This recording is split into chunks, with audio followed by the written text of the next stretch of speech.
5 জন মিলে ধর্ষণ, সংঘবদ্ধ ধর্ষণ, চলন্ত বাসে ধর্ষণ, শিশু ধর্ষণ, 5 জন মিলে ধর্ষণে ব্যর্থ হয়ে মুন্সিগঞ্জে 6 বছরের শিশুকে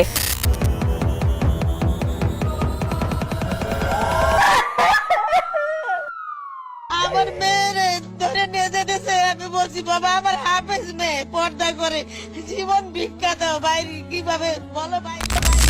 মাদ্রাসা ছাত্রী হাফেজা মেয়ে থেকে কলেজ পড়ুয়া ছাত্রী, গৃহবধূ থেকে ঘরের ছোট্ট শিশু, বাদ যাচ্ছে না কেউ দর্শক হায়েনাদের হাত থেকে। যাত্রীভর্তি বাসে 2 জন নারীকে ধর্ষণ, স্টুডিওতে ছবি তুলতে গিয়ে ধর্ষণের শিকার হচ্ছে কিশোরী, নাইট গার্ডের কবল থেকে রক্ষা পাচ্ছে না কলেজ পড়ুয়া শিক্ষার্থী।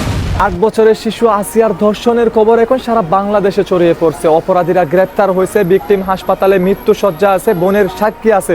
অপরাধীদের মধ্যেও কেউ অস্বীকার করতেছে না, তারপরেও নাকি আমাদের দেশের প্রশাসনের বিচার সম্পন্ন করতে আরো 180 দিন সময় লাগবে। How funny bro.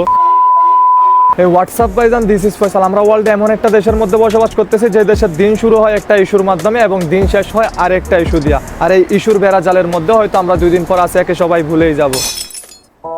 সাল 1998 জাহাঙ্গীরনগর বিশ্ববিদ্যালয়ে প্রতি রাতে বাসরঘর সাজিয়ে একজন ছাত্রীকে ধর্ষণ করা হতো। এভাবে 100 জন ছাত্রীকে ধর্ষণ করার পর সারা জাহাঙ্গীরনগর বিশ্ববিদ্যালয়ে মিষ্টি বিতরণ করেছিল জসিমউদ্দিন মানিক। যদিও এর একটা বিচার হয়েছিল, কিন্তু জসিমউদ্দিন মানিকের ফাঁসি হয় নাই। 2018 সালে বরিশালে মা মেয়েকে একসাথে ধর্ষণ করে মাথা নেড়ি করে দিয়েছিল প্রভাবশালী নেতা তুফান।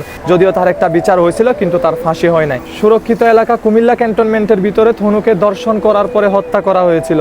তনুকে ধর্ষণ করার পিছনে কে বা কারা জড়িত প্রশাসন ভালো করেই জানতো, কিন্তু গ্রেফতার হয়নি কেউই। ঢাকা এক আবাসিক এলাকায় 7 বছরের শিশুকে ধর্ষণ করার পর শ্বাসরুদ্ধ করে হত্যা করা হয়েছিল।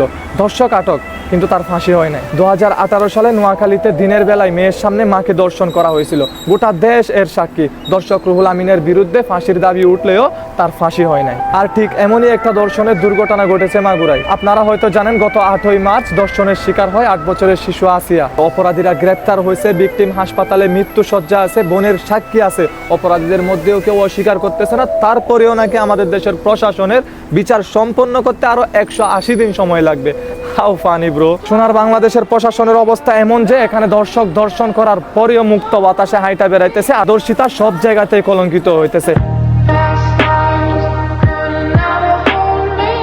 ভাইজান, 2-4টা দর্শককে যদি শাপলা চত্বরে নিয়ে গিয়ে প্রকাশ্যে ক্রস ফায়ার দেওয়া হইতো না, এই ধর্ষণের মামলা অনেক আগেই বন্ধ হয়ে যেত।